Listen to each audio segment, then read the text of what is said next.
अरे मेरे आज के जमाने के प्यारे दोस्तों, हमारा भी एक जमाना था। 5वीं जमात तक हम स्लेट पर जो भी लिखते थे उसे जबान से चाट कर साफ करते थे। यूं कैल्शियम की कमी कभी हुई ही नहीं। पास या फेल सिर्फ यही मालूम होता था, क्योंकि फीसद से हम लाताल्लुक थे। ट्यूशन शर्मनाक बात थी। नालायक बच्चे उस्ताद की कारकर्दगी पर सवालिया निशान समझे जाते थे। किताबों में मोर का पंख रखने से हम ज़हीन और होशियार हो जाएंगे, ये हमारा एतकाद और भरोसा था। बैग में किताबें सलीके से रखना सुघड़पन और बासलाहियत होने का सबूत था। हर साल नई जमात की किताबों और कॉपियों पर कवर्स चढ़ाना एक सालाना तकरीब हुआ करती थी। वालिदैन हमारे तालीम के तईं ज्यादा फिक्रमंद नहीं हुआ करते थे, और ना ही हमारी तालीम उन पर कोई बोझ थी। साल हा साल हमारे वालिदैन हमारे स्कूल की तरफ रुख भी नहीं किया करते थे, क्योंकि हम में जहानत जो थी। स्कूल में मार खाते हुए या मुर्गा बने हुए हमारे दरमियान कभी अना यानी ईगो बीच में आने का सवाल ही पैदा नहीं हुआ। अना क्या होती है ये भी मालूम नहीं था। मार खाना हमारे रोजमर्रा जिंदगी की आम सी बात थी। मारने वाला और मार खाने वाला दोनों को एक दूसरे से कोई शिकायत नहीं हुआ करती थी। हम अपने वालिदैन से कभी न कह सके कि हमें उनसे कितनी मोहब्बत है।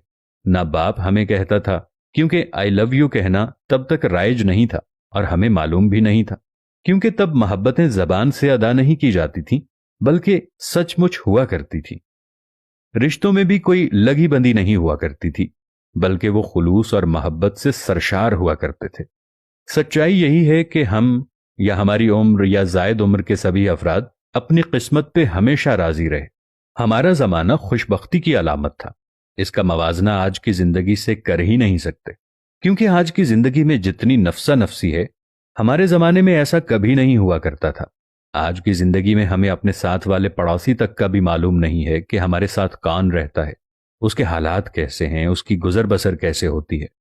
जबकि हमारे जमाने में जब शाम को कुछ सालन वगैरह पकता था या किसी के घर ज्यादा फल फ्रूट आ जाता था, तो एक प्लेट सालन की साथ वाले घरों में दिए जाने का रिवाज था, और फ्रूट लोगों के घरों में बांटने का रिवाज था। इसी तरह एक दूसरे के घरों में पकने वाले सालन का भी पता होता था। आज हमें यह भी मालूम नहीं है कि कौन कितने बहन भाई हैं और उनके क्या क्या दोस्त अहबाब हैं, जबकि पहले हमें दोस्तों के दोस्तों तक का भी मालूम होता था। न जाने वो जमाना कहाँ चला गया। हमारा इतना सुकून वाला जमाना था, जबकि आज तो खून खराबे में नफ्सा नफसी के दौर में किसी को यह भी मालूम नहीं कि किसी के घर में कितने फाके हैं और कौन कितनी अय्याशी कर रहा है। अल्लाह हमारे मुल्क पर अपना रहमो करम फरमाए, और हमारा वो जमाना जो गुजर गया है, इस जमाने की याद में हमें अपने लोगों से अच्छे ताल्लुकात उस्तवार करने की तौफीक अता फरमाए। आमीन।